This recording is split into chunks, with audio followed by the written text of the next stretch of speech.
Hello friends, मैं हूं विवेक और आप देख रहे हैं आपका अपना चैनल वेव इंडिया, जिसमें आपको अकाउंटिंग, टैक्सेशन और इंडियन लॉज के बारे में जानकारी मिलेगी। दोस्तों, आज का हमारा टॉपिक है इंडियन लॉज, जिसमें हम ये जानेंगे कि हमें सीआरपीसी में, इंडियन पिनल कोड में, कॉन्स्टिट्यूशन में और ह्यूमन राइट्स हमारे पास कैसे कैसे क्या क्या अधिकार हैं वो हम जानने का प्रयास करेंगे। तो आइए शुरू ज़्यादा देरी न करते हुए इस वीडियो को शुरू करते हैं।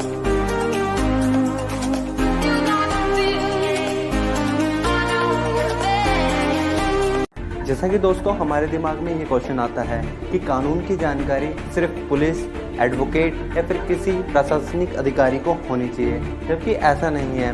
कानून की जानकारी अगर एक सामान्य नागरिक को पता है तो वह अपने अधिकारों का हनन होने से बचा सकता है। तो दोस्तों, इस वीडियो के माध्यम से हम ये जानेंगे कि 12 ऐसे कानूनी अधिकार जो एक सामान्य नागरिक को पता होने चाहिए। तो आइए दोस्तों, इस वीडियो को शुरू करते हैं।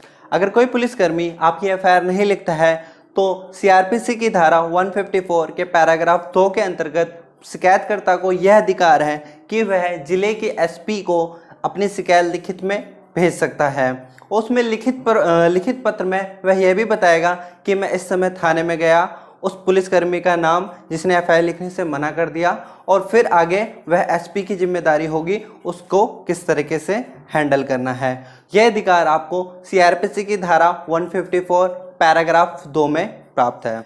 महिला की गिरफ्तारी के संबंध में सीआरपीसी की धारा 46(4) ये कहती है कि किसी भी महिला को सूरज डूबने के बाद और सूरज निकलने से पहले गिरफ्तार नहीं किया जा सकता। लेकिन कुछ परिस्थिति में अगर कोई महिला एक ऐसा अपराध कर देती है जो बहुत ही खतरनाक है या फिर बहुत ही संदिग्ध अपराध है, तो ऐसी स्थिति में क्षेत्र के मजिस्ट्रेट से परमिशन लेनी पड़ेगी, फिर जाकर उस महिला को गिरफ्तार करना होगा।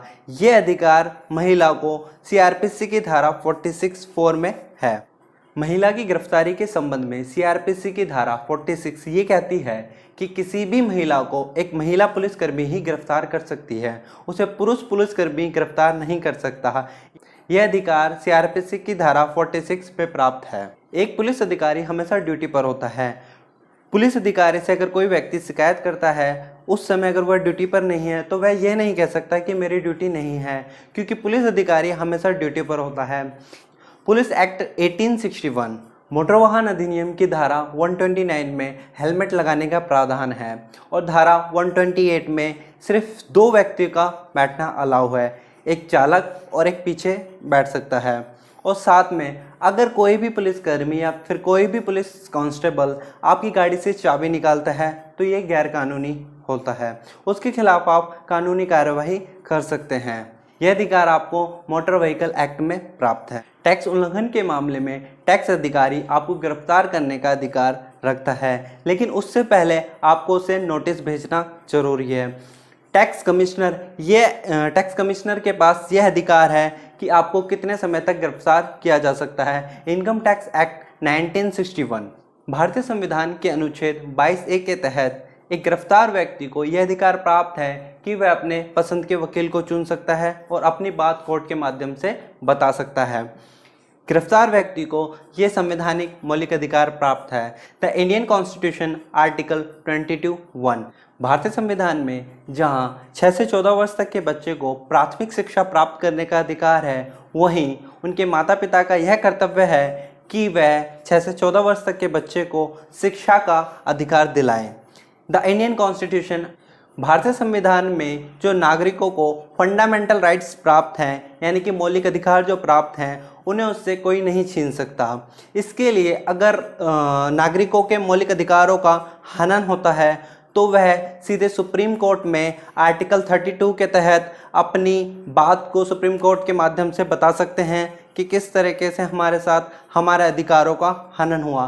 द इंडियन कॉन्स्टिट्यूशन आर्टिकल 32 यदि हम अपने शरीर, संपत्ति और परिवार की रक्षा के लिए उस व्यक्ति को चोट पहुंचा देते हैं, जो व्यक्ति हमारे संपत्ति और शरीर को नुकसान पहुंचाना चाहता है, तो हम उसको चोट पहुंचा सकते हैं। ये कोई अपराध की श्रेणी में नहीं आता, बल्कि ये आत्मरक्षा कहलाता है, जिसको इंग्लिश में हम सेल्फ डिफेंस भी कहते हैं।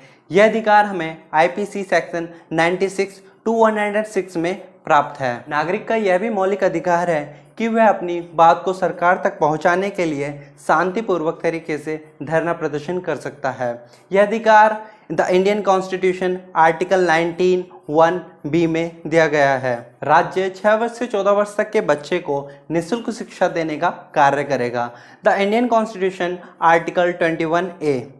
दोस्तों, ये मेरे द्वारा बताई गई जानकारी आपको कैसे लगी? आप प्लीज़ कमेंट जरूर करिए, लाइक करिए, शेयर करिए। ये वीडियो आपको कैसी लगी कमेंट करके ज़रूर बताएं। और साथ में ये प्रत्येक नागरिक तक को ये वीडियो पहुंचा दीजिए, क्योंकि उन्हें भी अपने अधिकारों के बारे में जानना बहुत ज़रूरी है। अगर वे अपने अधिकार को नहीं जानेंगे तो उनके अधिकारों का हनन होता रहेगा। उन्हें अपनी नॉलेज बढ़ानी पड़ेगी। नॉलेज बढ़ाओगे तो ही जाकर आपके अधिकारों को कोई हनन नहीं कर सकता। आपके ऊपर कोई व्यक्ति हैवी नहीं हो सकता, या कोई भी अन्य व्यक्ति आपको कुछ कह ही नहीं सकता, या फिर किसी गलत झांसे में आपको नहीं फंसा सकता, या किसी गलत धारा में नहीं फंसा सकता। अगर आपको कानूनी अधिकार की जानकारी है तो आपको किसी भी तरीके से कोई भी आपको फंसा नहीं सकता और आप अपने काम को आसानी से कर सकते हो। तो दोस्तों, उम्मीद करता हूँ आपको वीडियो पसंद आई होगी, तो please like share and subscribe. दोस्तों, वीडियो बनाने में बहुत ही मेहनत लगती है, प्लीज़ आप इस वीडियो को ज़रूर शेयर करिए। मैं चाहता हूँ प्रत्येक व्यक्ति को कानूनी अधिकार के बारे में अपना पता होना चाहिए। इस वीडियो को प्रत्येक व्यक्ति तक पहुँचा दीजिए, बस मेरी आपसे यही रिक्वेस्ट है। जय हिंद, वंदे मातरम।